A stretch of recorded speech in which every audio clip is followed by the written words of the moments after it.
E agora o nosso assunto será sobre síndrome do pânico e quais as formas de tratamento. E a nossa convidada é a psicóloga Deise Rosa, que sempre passa ótimas dicas. É sempre muito bom ter você aqui de novo. Que honra ter eu estar aqui com vocês. Muito obrigada. Então, Deise, fala para nós o que é, então, essa tão falada síndrome do pânico que as pessoas causam muita dúvida sobre ela, né? Na verdade, existe até uma bagunça bem grande. Assim, acho que é importante a gente colocar um pouco de etapas. Tá? Para ficar mais fácil didaticamente para entender. A ansiedade. A síndrome do pânico vem de uma ansiedade, né? Então vem dessa ansiedade. E algumas pessoas falam assim, nossa, eu sofro de ansiedade. Todos nós temos ansiedade, é importante a gente entender que ela é até importante para a nossa vida. A gente chama de uma ansiedade adaptativa, ou seja, eu vou fazer uma prova, eu vou estudar para ela antes, né? Então, geralmente nós temos um nível maior de ansiedade diante de coisas que vão acontecer. Alguns de nós externalizam mais isso, né? Ficam andando pra cá, andando pra cá, e levar pra geladeira, volta à geladeira, e mexe nisso, mexe naquilo, enfim, e fala, e rói unha. E alguns de nós são mais contidos fisicamente, parecem que são pessoas mais calmas, mas a cabeça tá um turbilhão também. E ficam mais parados, mas é um pouco mais contido. Então, às vezes, fica só chacoalhando aqui o pé, né? Então, já não é tão espalhafatoso, mas tá aqui chacoalhando o pé, cutucando o cantinho da mão, roendo um pouquinho a unha, enfim, mas a cabeça a 1 milhão por hora. Essas são as questões físicas aqui. Essa ansiedade, se ela começa a se tornar disfuncional, ela começa a atrapalhar um pouco a minha vida. Eu já não consigo mais conversar muito com você, porque eu tô pensando lá naquilo, outra coisa que vai acontecer, enfim. E aí até um ponto de vir uma crise de ansiedade.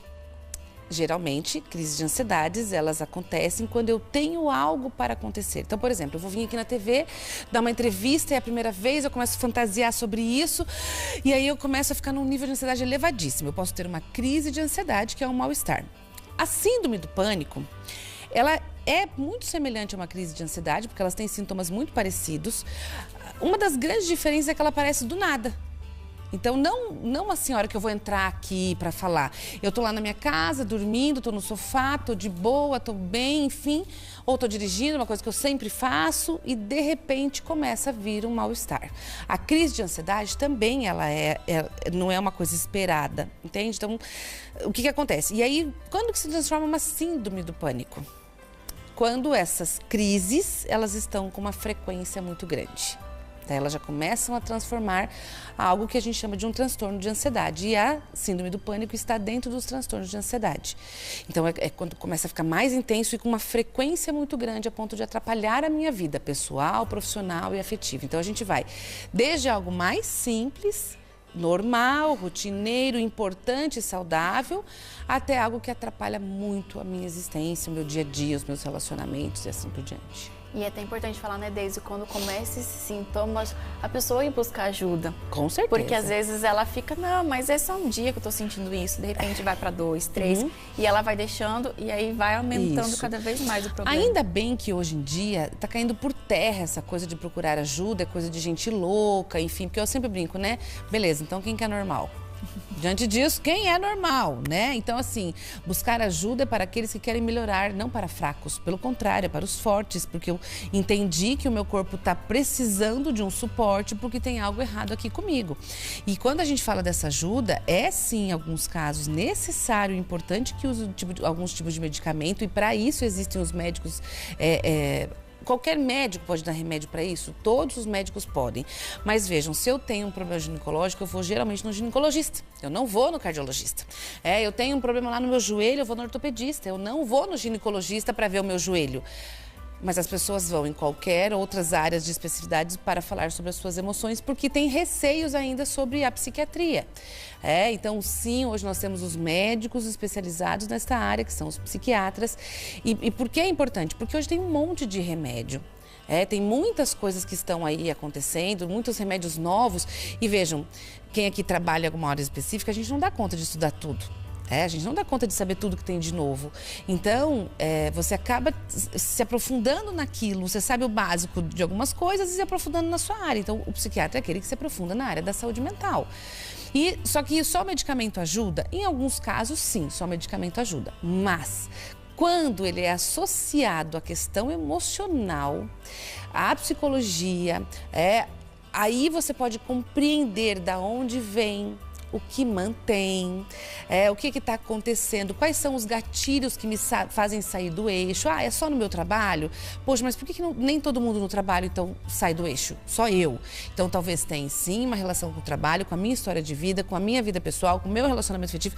E quando a gente vai entendendo, então o papel da psicologia é justamente fazer esse conjunto de entender da onde vem, o que mantém, e o que eu faço com isso geralmente. Porque senão a gente acaba ficando muito preso aos sintomas e no trabalho, da onde veio todas as questões.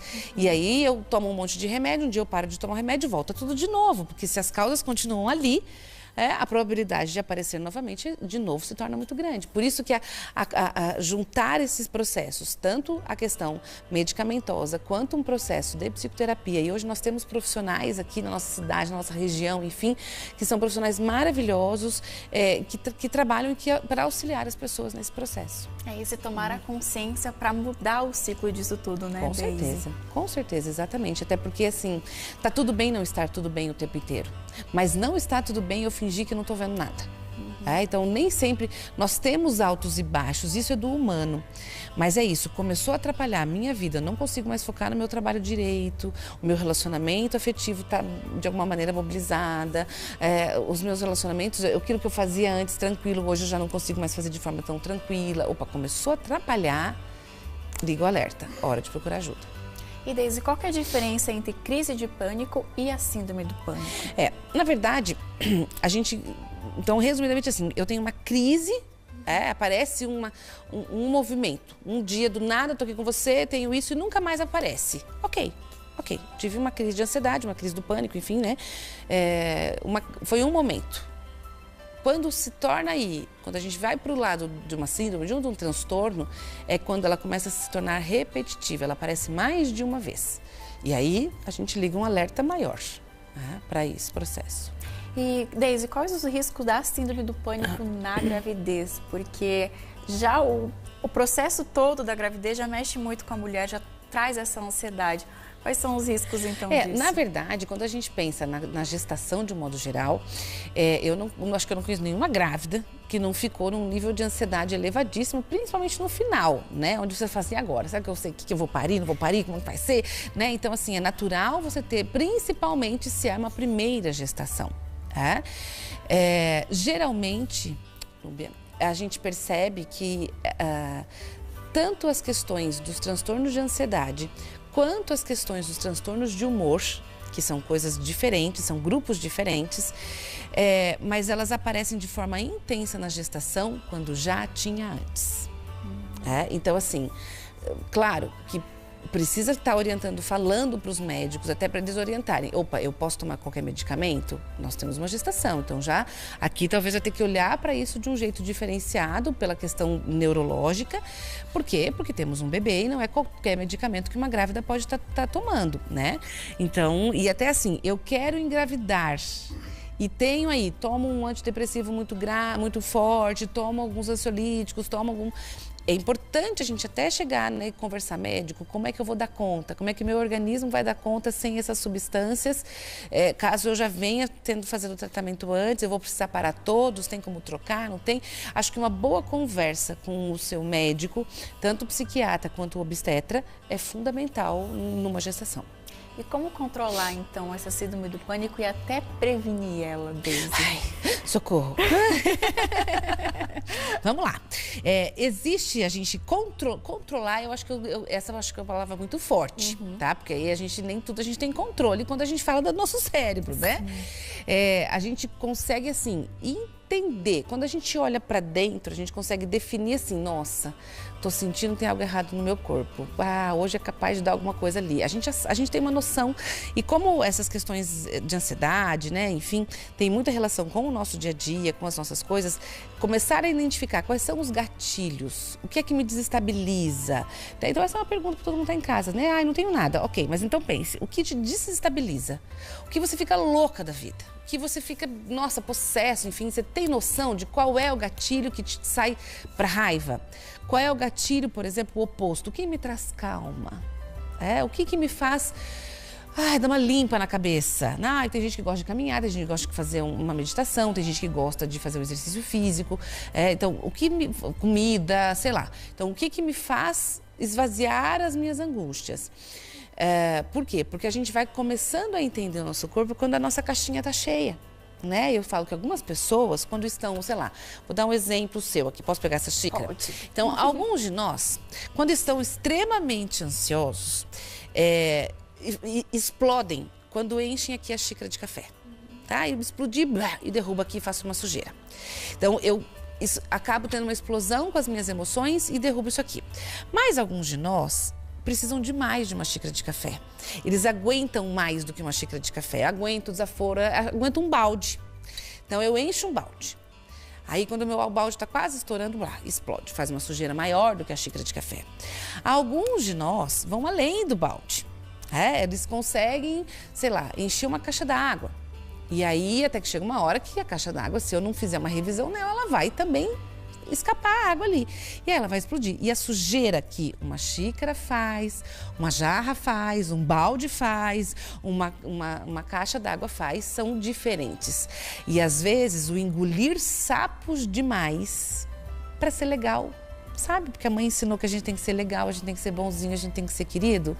E aí a gente é querido com os outros, mas não com a gente. Então a gente vai engolindo. Então é isso. Algumas pessoas engolem menos. E qualquer xicrinha de café já faz uma sujeira. Algumas pessoas engolem mais ou menos e algumas pessoas engolem demais. E aí quando extravasa isso, a sujeira é muito grande. Só que às vezes a sujeira não é com o outro, é com o meu próprio corpo. E aí vem as patologias, aí vem as coisas que acontecem. Então, prestar atenção. Quais são os gatilhos que me tiram do sério? Quando que eu percebo que eu fico, estranho, não tenho nada para acontecer, nada que eu tenho... E eu tô mal, minha ansiedade, estou respirando além do normal. Para. E assim, se todos os dias nós fizéssemos, pelo menos antes de dormir, uma respiração plena, ou seja, sentar na cama, onde está meu pé? O que meu pé está sentindo agora? O que meu joelho está sentindo agora? Como for, né? Deixa eu escutar a minha respiração. Deixa eu dar uma... Já ia ajudar muito. Isso já ia ajudar loucamente. Né? Só que a gente está tão... que esquece disso. Obrigada, Deise, pela sua participação. Se deixar, a gente fica aqui um tempão estourando já o horário do programa. Obrigada novamente. Obrigada, eu que agradeço.